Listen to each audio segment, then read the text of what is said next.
என்னன்னா வன்னீர் மடத்துக்கு வந்து சொந்தமானது 12 இடம் இருக்குது. 12 இடம் வன்னீர் மடத்துக்கு சொந்தமான மடம் வந்து 12 இடம் இருக்குது. ஆனால் மற்ற சமுதாயத்தோட நம்மளுக்கு தான் அதிகமாக இருக்குது. 12 வன்னீர் மடத்தினுடைய இடத்த ஒவ்வொரு இடத்தையும் 5 லட்ச ரூபான்னு போட்டாலே குறைஞ்சபட்சம் 1,20,00,000 1,10 லட்சம் வரும். அதை வச்சுக்கின்னு இந்த திருவிழா பண்ணலாம். பிச்சை எடுக்கணும்னு அவசியமே கிடையாது. பிச்சை எடுக்கணும்னு அவசியம் கிடையாது.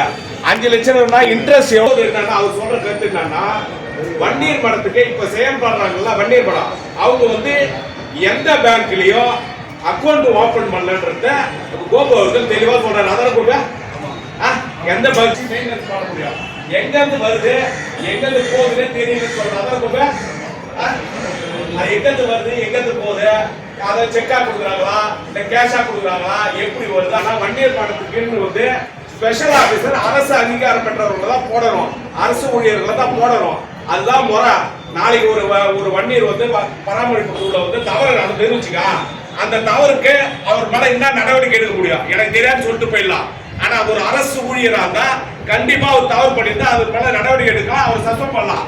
ஒரு தனிப்பட்ட நபரை ஒரு வன்னீர் பராமரிப்பு வந்து பராமரிப்பு குழு போட்டு அவங்க அதுல பொறுப்பு போட்டு அவங்க தலைமையில வந்து செஞ்சு அவங்களுக்கு வர செலவு காணணும். இதுதான் முறை, இதுதான் முறை.